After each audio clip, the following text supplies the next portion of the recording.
That's Nick. And that's Joseph. And today we're here to talk about our favorite performances from film in 2023. These are all winners. Mm-hmm. We're doing this because institutions like the Oscars, it seems so unfair that only one person wins when all of these nominees deserve recognition. Well, all of these bodies, the awards bodies, the SAG, the Golden Globes, Independent Spirit, Gotham, we tend to focus on, like, there's a hyper focus on just a handful of performances when all year round there are people that I think are worthy of consideration at the end of the year. So we're going to run down our list of favorite performances. If any of these people want an award, we will certainly send one to them. And we have a name for our award. Mm-hmm. They're called the Golden Fishies. Let's start. So we'll have a combined list, and then we'll each have our own separate list. The combined list being that their performances we both agreed upon. So there are a lot of winners. And some of these are, of course, people that are in contention for winning major awards this year. Okay, so for Best Supporting Actor, there's no gender assignment. Or particular order. And there's no particular order. Mark Ruffalo in Poor Things. Mm-hmm. I thought he was so funny. Yes, even with that sus accent. Yeah, really. Next, Willem Dafoe in Poor Things. Mm-hmm. Again, such a phenomenal actor. His the makeup he's wearing in the film suits him so well. Oh yeah, he's like the doctor that is also the Frankenstein monster. Yes. Charles Melton in May December. Mm-hmm. What a nice breakout role. He does such a good job because his character is like in his late 30s, and so, I mean, assuming the actor is as well. But he does such a good job of embodying like a young, like he acts like a boy. Mm-hmm. Yeah, with somebody that's stuck in this kind of very perverse arrested development. Very impressive. Next, Anne Hathaway in Eileen. Yeah, I mean, it was a pretty good year for Anne Hathaway, who's somebody that I think I felt for a long time was overrated. But like a lot of young women, I think as they age, become very interesting. Yeah, I really enjoyed her performance. Next, Julianne Moore in May December. Mm-hmm. Oh, she was just so delicious with her little lisp. And her not sometimes very subtle manipulations of everyone around her. Lastly, Marin, Ireland, and we're recognizing her for 2 films, Birth, Rebirth, and Eileen. And Birth, Rebirth is also kind of a Frankenstein story, film-centric, that's really interesting. And yeah, her little monologue in Eileen at the end when she's tied up in the basement is pretty disturbing. And comparing those 2 performances, the range is really impressive. Mm-hmm. And I really like her look. Mm-hmm. And we've seen her in other things, but it's nice to see this was kind of a breakout role year for her. Okay, now who are your additional selections for Best Supporting? The additional people that I would love to see get some attention, Nathan Lane in Dix the Musical. I mean, because the Sewer Boys are just iconic. They're gay culture. The Sewer Boys are gay culture, as he sings to us in one scene. And maybe that film goes, I think, too hard left in some ways, but that is just perfection with Nathan Lane. Sigourney Weaver in Master Gardner. I think that she is getting very interesting roles now in her 70s, and this is a keeper in this Paul Schrader film, and I don't think we've ever seen her in such a kind of bitchy, over-the-top performance. I loved it. Sterling K. Brown in American Fiction. I know some people criticize some of the supporting characters in this as being one-dimensional, but I really disagree. I think Sterling K. Brown does something kind of exceptional with his limited screen time. And while there are some moments of cliche, like this man in his 40s that is now just coming out of the closet and diving headlong into drugs and sex, there are a couple scenes in American Fiction, especially the one with Leslie Uggams as his mother who's suffering from dementia in the nursing home, that I think are just exceptionally well done. Edibiri, I thought is worthy of recognition, a great year for her, but in 2 particular roles in Bottoms and Theater Camp. And then lastly, Danielle Brooks. I think, we've seen her in a lot of things. She might be best known still for Orange is the New Black, but I think that's going to change now as Sophia in The Color Purple. Okay, my list for best supporting performances. Taraji P. Henson in The Color Purple. I was so impressed with her singing, the range of her characterization in this film is really impressive. I think all three of the ladies in that, what a difficulty in following in some very iconic footsteps. Margaret Avery, to redo Margaret Avery's role is pretty... Cory Michael Smith in May December. He plays Georgie, Julianne Moore's character's son, who she's estranged from. But he has two key scenes, and I think he is just so captivating in those two scenes. Next, Glenn Howerton in BlackBerry. I know I put him on my worst hair list, but for the same film. But I thought he was exceptional. His character has these outbursts that I think he had so much fun with. He really made the film a joy to watch. It's funny because I've met people just like that too. So have I. Monique in The Reading.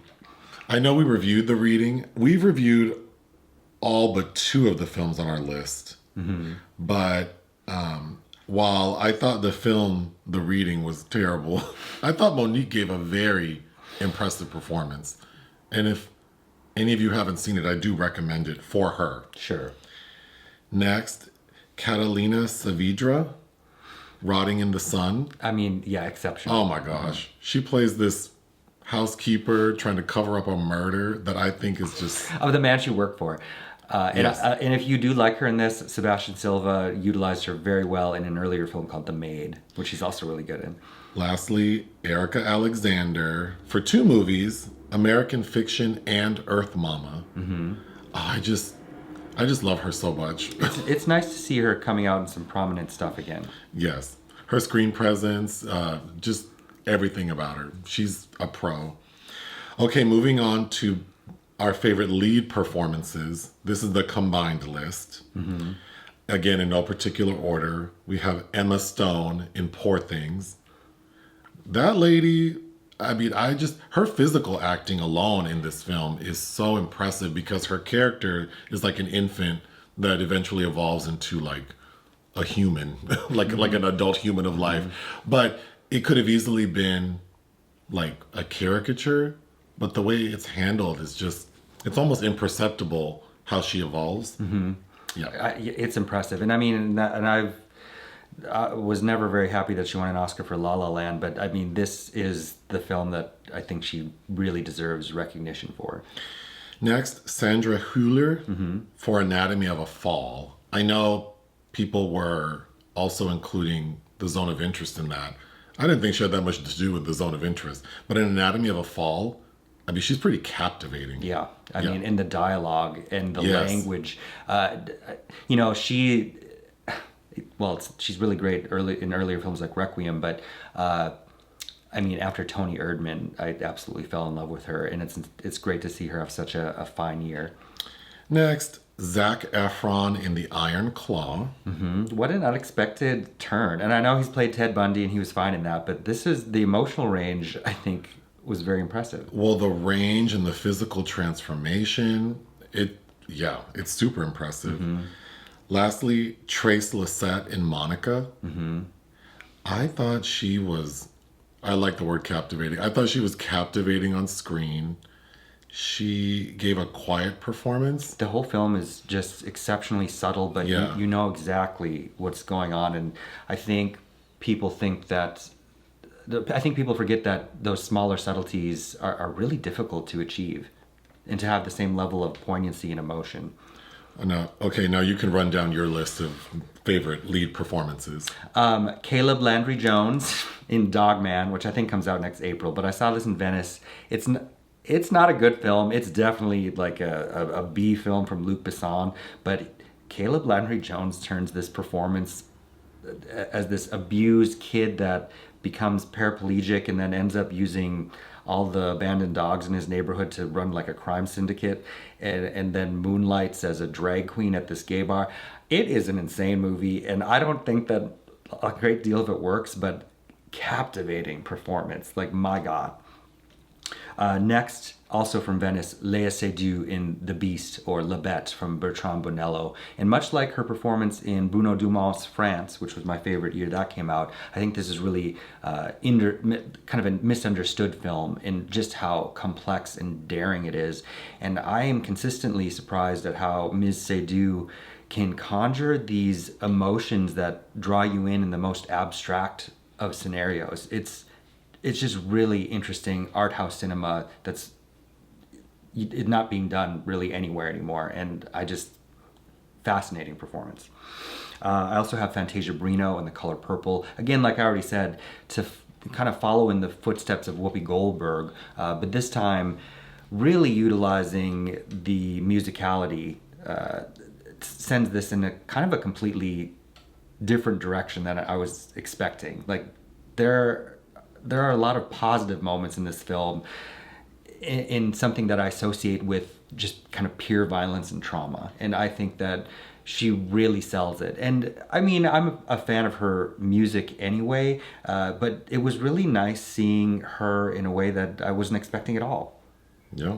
I also have Andrew Scott from All of Us Strangers. He's a character actor that I've seen around for a long time, and I was so surprised once again at another film by Andrew Haig that moved me in a way that I was not expecting. And I just think that his acting also in some kind of abstract, even supernatural elements you're never distracted by what's going on that could be construed as fantastical, and I loved it. Another person that I think is not going to get the love he deserves this year in the award season is Coleman Domingo playing Rustin, because I felt the film deserved to be tweaked a little bit better. It's a Netflix release by George C. Wolfe, whose Ma Rainey's Black Bottom I did really like, but his performance as Rustin is, I think, quite noteworthy, and I was impressed at how gay it is. And lastly, speaking of gay films, Franz Rogowski as this egocentric queer film director in Ira Sachs' latest film, Passages. I mean, you end up hating him, but it's very well done. Okay, my selections for favorite lead, Kyle Gallner in The Passenger. I thought this was such a powerful story, and his performance leading it, I was just shocked because I didn't know what to expect when we went to the screening, but he really took my breath away. And Carter Smith is also a director I think is underrated.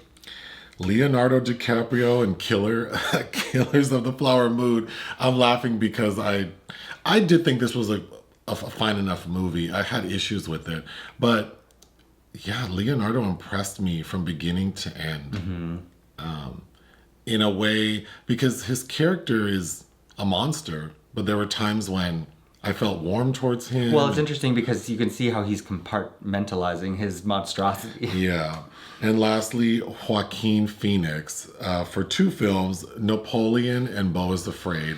I didn't like Napoleon, but I loved him in it. And I thought Beau is Afraid is an excellent film. I agree. He's just so fun on screen.